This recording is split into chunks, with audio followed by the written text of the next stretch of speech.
মহোদয়া, উনি বিরোধী দলনেতা হিসেবে আমাকে আমন্ত্রণ জানিয়েছেন। আমি দিল্লিতে থাকার কারণে গতকাল আসতে পারিনি। আমি গতকাল সোশ্যাল মিডিয়াতে আমার ওয়েলকাম করেছিলাম। আজকে আমি ওনার কাছে দেখা করার জন্য 11টার সময় আমাকে আজকে আমি সাক্ষাৎকারের জন্য এসেছি। ওনাকে আমি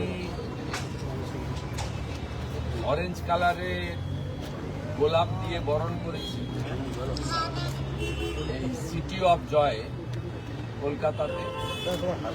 আমি গেরুয়া অঙ্গবস্ত্রম ওনাকে পরিয়েছি স্বামী বিবেকানন্দের আধ্যাত্মিক ভূমিকা এবং প্রভু শ্রী চৈতন্যদেব তার যে সবচেয়ে বড় প্রচারের হাতিয়ার ছিল এবং প্রত্যেকটি রাষ্ট্রবাদী জাতীয়তাবাদী মানুষের যেটা প্রেরণার গ্রন্থ, পৃথিবীর সর্বশক্তিশালী গ্রন্থ, ইংরেজিতে লেখা গীতা আমি ওনার হাতে তুলে দিয়েছি। আর উনি আমাকে এই অঙ্গবস্ত্র দিয়ে আমাকে প্রতি নমস্কার জানিয়েছেন। আমার থাকছে না, আমি ওনার সঙ্গে প্রথম দিনের সৌজন্য সাক্ষাৎকারের পরে ওনার কুশল বিনিময় করার পরে, ওনার পরিবারের কুশল বিনিময় করার পরে, ওনার সব কিছু ঠিকঠাক হয়েছে আসা যাওয়ায় গতকালের অনুষ্ঠান, এই খোঁজ খবর নেওয়ার পরে আমি ওনাকে হাত জোড় করে বলেছি সংবিধান বাঁচান। আমি বলেছি আপনি তামিলনাড়ুতে ছিলেন, তার আগে আইপিএস হিসেবে দেশকে সেবা দিয়েছেন, খুব গুরুত্বপূর্ণ পদে ছিলেন। কিন্তু বিরোধী দলনেতা 11.5 মাস বিধানসভার বাইরে আপনার অভিজ্ঞতায় কোথাও নেই। 5 বার সাসপেন্ড করিয়েছে মমতা ব্যানার্জি আমাকে। আমি এই 5 বছরের বিধানসভায় 11.5 মাস বাইরে ছিলাম। গুরুত্বপূর্ণ সেশনে আমাকে বলতে দেওয়া হতো না। কনস্টিটিউশনের ফার্স্ট পিলার হচ্ছে ল মেকার্স।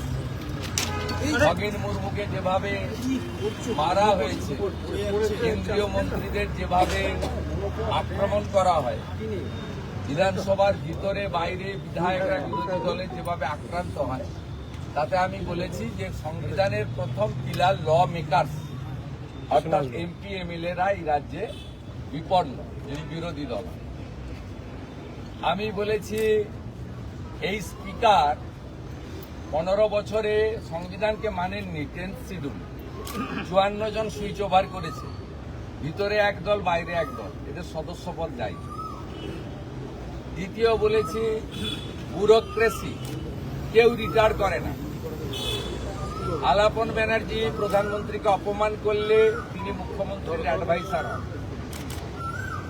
জোড়া জোড়া চাকরি যদি কেউ পান, হরিকৃষ্ণ দ্বিবেদীরা পান, মনোজ পন্তরা পান, রাজীব কুমাররা পান, কেউ রিটায়ার করেন না। দেহত্যাগ ছাড়া পদত্যাগের কোনো সুযোগ নেই। মমতা ব্যানার্জির স্তাবক ব্যুরোক্রেসি। তৃতীয় বলেছি জুডিশিয়ারি। মমতা ব্যানার্জি একমাত্র মুখ্যমন্ত্রী যিনি 5 লক্ষ টাকা ফাইন, মহামান্য বিচারপতি কৌশিক চন্দ্রের করা ফাইন কলকাতা হাইকোর্টের বারে জমা দিয়েছিলেন। এগুলো ওনাকে বলতে হয়েছে আমার। আমি যেটুকু সুযোগ পেয়েছিলাম প্রাথমিকভাবে ওনাকে আমি বুঝিয়ে, উনি তো সংবিধানের প্রধান, তাকে বলেছি জুডিশিয়ারিতে কিভাবে মহামান্য বিচারপতি রিটায়ার্ড বিশ্বজিৎ বসু, মহামান্য বিচারপতি রিজাইন প্রাক্তন অভিজিৎ গাঙ্গুলির এজলাস, কিভাবে মহামান্য বিচারপতি অমৃতা সিনহাকে অ্যাটাক করা হয়েছে, কিভাবে কিছুদিন আগে আইপ্যাকের ঘটনা যাতে সিবিআইতে না যায়, ইডির রেড, মাননীয় বিচারপতি শুভ্রা ঘোষের এজলাস ভণ্ডুল করে দেওয়া হয়েছে ল কলেজের তৃণমূলপন্থী স্টুডেন্টদের নিয়ে। অর্থাৎ জুডিশিয়ারি এখানে বিপন্ন। এখানে রাজাশেখর মান্তার মতো সিনিয়র রেসপেক্টেড বিচারপতি, মহামান্য বিচারপতির বাড়িতে আমার এবং অমিত শাহজির ছবি দিয়ে পোস্টার পড়ে। বলেছি তৃতীয়। চতুর্থ বলেছি মিডিয়া, পক্ষে বলুক আর বিপক্ষেই বলুক, সৎ দেখাক আর অসৎই হোক দেখাক, কোন মিডিয়াকে ছাড়ে না। রিসেন্ট বেলডাঙ্গাতেও পরপর পিটিয়েছে।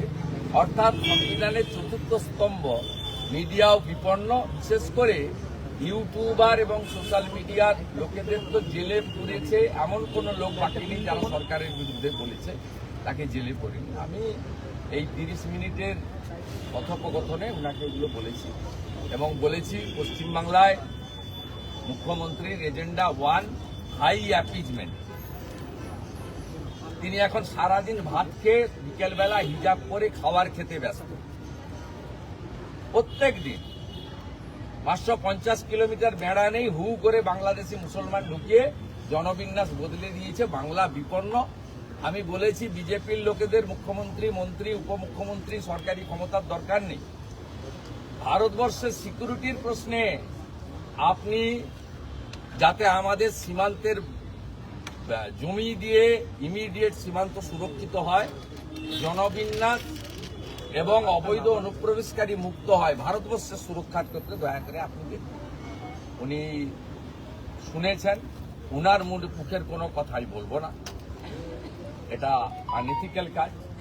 উনি যা বলেছেন আমি সব শুনেছি। প্রথম দিনে যেটুকু উনাকে ব্রিফ করে দেওয়া উচিত ছিল, as a responsible leader of opposition of the state, to save our constitution, to save our democracy, মুক্ত করো ভয়, ফিয়ার সাইকোসিস কাটানো বাংলার। বড় কথা হচ্ছে ভয়, সবার চোখে মুখে ভয়, কে দেখছে, কে দেখে নিচ্ছে, কে বলছে, সবার ভয়। এটুকু বলার আজকে বলেছি। আমি হোপফুল যে উনি ব্যবস্থা নেবেন। তবে একটা কথা বলতে পারি, রাষ্ট্রপতি দ্রৌপদী মুর্মু মহোদয়ার সঙ্গে যা ঘটেছে এটা নিয়ে কিন্তু সকলে উদ্বিগ্ন। আমি কাউকে আবার বলছি, মিসকোট করব না, সকলে উদ্বিগ্ন। আমি স্পেসিফিক বলেছি যে রাজ্যে রাষ্ট্রপতি মহোদয়ের প্রোটোকল মানা হয় না, সিভিক ভলেন্টিয়ার পাঠানো হয় তার নিরাপত্তার জন্য, তার অনুষ্ঠান স্থলের পারমিশন হয় না, জায়গা চেঞ্জ করতে হয়, সেই রাজ্যে আর কিছু বাকি নেই। Please take strong action against existing chief secretary and DGP. আমাদের মাননীয় রাষ্ট্রপতি মহোদয়া শুধু রাষ্ট্রপতি মহোদয়া নয়, একজন আদিবাসী মহিলা, সম্মানীয় মহিলা এবং একজন নারী শক্তি, তার সঙ্গে যে আচরণ করেছে, এর থেকে একই আচরণ করেছিল আলাপন বন্দ্যোপাধ্যায়। তিনি অবসরকালীন সুযোগ এখনো পাননি, কোর্টে মামলা চলছে। নন্দিনী চক্রবর্তী এবং পীযূষ পান্ডে, এই দুজনের এগেনস্টে ব্যবস্থা নেওয়া উচিত। এই বিষয়ে মাননীয় রাজ্যপালকে উইথ ফোল্ডেড হ্যান্ড বিনীতভাবে আমি বলেছি এবং আমি আশা করব রাষ্ট্রপতি মহোদয়ের সঙ্গে যা ঘটেছে এটা ক্লোজ চ্যাপ্টার হতে পারে না, ইটস এ ওপেন চ্যাপ্টার। এর বিরুদ্ধে ব্যবস্থা নিতে হবে এবং ব্যবস্থা নেওয়ার জন্য যা যা করণীয় আমরা সব জায়গায় বলছি, বলবো। ভবিষ্যতে প্রয়োজন হলে যেটা যেটা করা দরকার করতে হবে। চিফ সেক্রেটারি এবং DGP should sack and departmental proceeding should start. এটা আমি আমার বক্তব্য। আপনি এর আগে বহুবার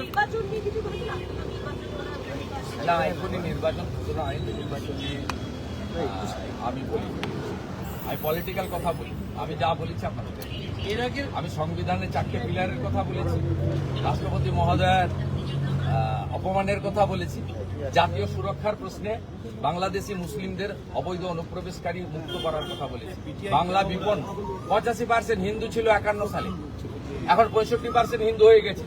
এই মমতা যদি থাকে 41 সালে আমরা সংখ্যালঘু হয়ে যাব হিন্দু, আমাদেরকেও কাটবে হরগোবিন্দ দাস, চন্দন দাসের মতো। এই প্রশ্ন পশ্চিমবাংলার সবচেয়ে বড় জিনিস। কে এমএলএ হবে, কে মন্ত্রী হবে, কে হারবে, কে জিতবে বড় কথা নয়। বাংলার সুরক্ষা হচ্ছে পশ্চিমবাংলায় সবচেয়ে বড় ইস্যু। আমরা হিন্দুরা বিপন্ন।